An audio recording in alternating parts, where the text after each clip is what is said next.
film, but we'll look it back and see what happens. And I feel like he tripped me, but I'm not really sure. I haven't seen the film yet. You went to Valentine and said he tripped me. I mean, you were telling. I thought he did.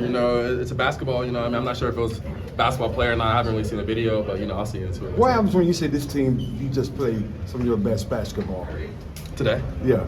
I feel like the last time you played against them. I feel like we're one of those teams that we all have a chip on our shoulder and we all rise to the occasion. And I feel like when it's a big game, we're all ready to go. We weren't scared to come into Duke. These are the games that we look forward to. This is the reason we came to UNC. What memory will stand out to you when the buzzer hits 0 and you go over to Cormac Ryan, man, 31, career high. Last game he was in here at 30, came back in here at 31. He almost had like the same amount of points as how old he is, but that dude's tough. And Elliott's buzzer beater too. I feel like that was. It's kind of cool to see Elliott hit that buzzer beater. I feel like it kind of looked like when Marcus Page hit that buzzer beater, a little double clutch. Was that a little bit like a couple of those late buzzer beaters at shot clocks that beat you guys earlier this year? 100%. So now you got one go your way. It's good that you have the ball go our way this time.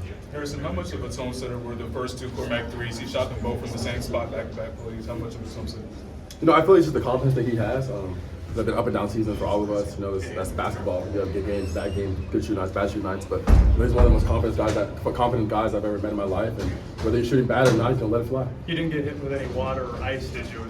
I got hit with water, ice. I got hit with a gumball. Yeah, at least has a gumball. But it was all. Did it feel good at all? Like refreshing that yeah, water? it was lit.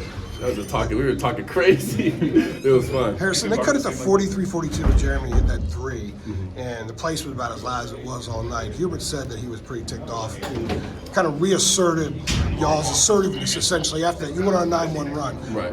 What happened during that 9-1 run, and what was it about what Hubert said that helped inspire that? I feel like we picked our pace back up. We were slowing the game down. We're getting rebounds, and instead of pushing, we have fast guards. We play small ball. We're kind of slowing it down, and we got back to our secondary break, pushing the ball, getting the ball inside the Mondo, and just dominating. We got Kyle with 3 fouls early in the second half, and then we kind of dominated from there. As good as you guys were early, was that maybe the key stretch of the game? 100%. It's their gym. It's a big gym, big time environment. We knew they were going to run eventually, whether it was first half, second half. They're a really good team too, and they weren't just going to let us, beat them by 20. We knew they were going to run this was a good game. Cormac looked like he was pointing at one specific person as he was walking past the fence. Was there one specific person who got to him? Not that I know. I'm going to ask him and see. Thanks for telling me that. I didn't see that. Harrison, take us inside the locker room when you guys got done with this, and you're not having to share the title. And you guys had said you didn't want to share it. What was it like down there as you came off the court? It was kind of the same scene as every other way. We go in there, we're dancing, we're telling Cormac he's him. Cormac's sick in the head, Cormac is his best game ever. Career high, on national stage against Duke. You couldn't ask for a better night than that for him. And, for us, it just felt good to secure that title. And, what else could we have asked for coming to UNC? UNC Duke, last game of the season for the title. What else could we have asked for? What is anything from Cormac earlier in the day that let you know that maybe this was going to be a night like this for him? Say it one more time. Was there anything from Cormac earlier in the day that told you hey, he might have a heater tonight? Nothing specifically. He kind of has the same routine. He shoots the same shot, same exact routine after shoot around, before shoot around, and before the game. He does the same thing. This night was his night. Armando said sick in the head. Sick in the head stuff come from? What does he do that you guys are all? Just his intensity. He's always intense. People are always asking me where does he get that intensity from? And I'm always saying he's just an intense guy in general. So I feel like personally I think he's a psycho. I'm a little scared of him. What did you guys do? When was the first time that you saw him do that? Sticking the tongue out after hitting a shot? If I feel like in the Bahamas, that's whenever he started doing that, whenever we got into a pretty heated battle against Villanova, and then ever since then, it's kind of been his little celebration. When did you guys start saying he was sick in the head? I've always, since I first met him, from the first day I met him, I thought he was sick in the head. That's off the court too. But he's just an intense guy. He's one of those guys that, you never really, everything's a competition to him, no matter what it is, whether you're drinking water, first to get on the bus, first to get off the bus, everything for him is a competition. But isn't that what a team needs? Too, just a different kind of intensity. I'm more of a laughy intensity. He's more of a serious, kill you intensity. Harrison, isn't that what a team needs though? You need a sick in the head guy, sort of a screw you kind of guy. You do that, but Cormac does it as well. 100%. I feel like it brings a fire to the team, especially with guys who, RJ and Mondo are talented as all get out on the basketball court, but their demeanor is a little bit more chill and monotone. And whenever you have me and Cormac who are outward personality guys, extroverts, and we bring the team up and bring energy up. Did you envision kind of getting along with him because of that, or do you think you would clash because of it?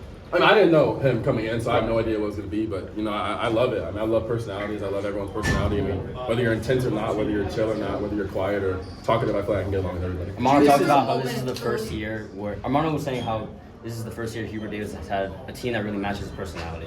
What would you describe that personality in a few words, and how important has that been to help UNC win its first regular season share? I think first and foremost, off the court, great guy, you know, giving back to the people, respectful to everybody, no problems off the court. I feel like everybody on our team is, you know, good people, and you can't find one bad thing to say about anybody on our team. And on the court, you know, we kind of flip a switch and we turn into intensity, you know, competitiveness. We don't want to lose. We have a chip on our shoulder no matter who we're playing.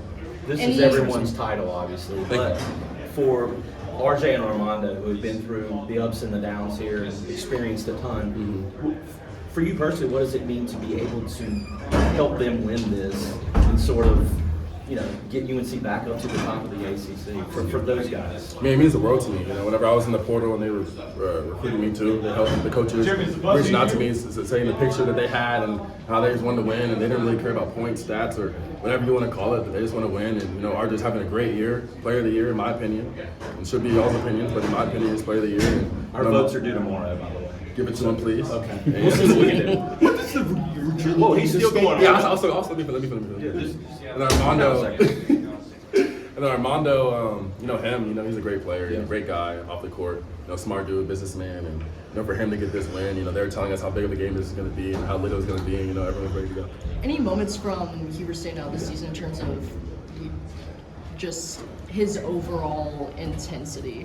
Like, would you say that there was a moment that you saw him as most intense? I would say the 2 days leading up to this game, you know, just kind of making sure we're all locked in, because you know it'd be easy to come into this game thinking relaxed, thinking we have no pressure because we had the title no matter what. And, you know, we didn't want to share it, he didn't want to share it, and I feel like, you know, his energy rubbed off on us from the get-go. I mean, he didn't come out happy that we had won against Notre Dame. I mean, he honestly didn't really care. We didn't even talk about that game. We went straight to Duke. Couple more, he's got to go. The state game, the Virginia game tonight really shows that you don't need RJ to go off because there's so many weapons. Can you talk about that dynamic and the chemistry? I feel like that's the specialness of our team. You know, it doesn't really matter who gives off, and we don't really care who goes off. You know, Cormac's night, you know, we're gonna give the ball to Cormac. It's my night, give the ball to me.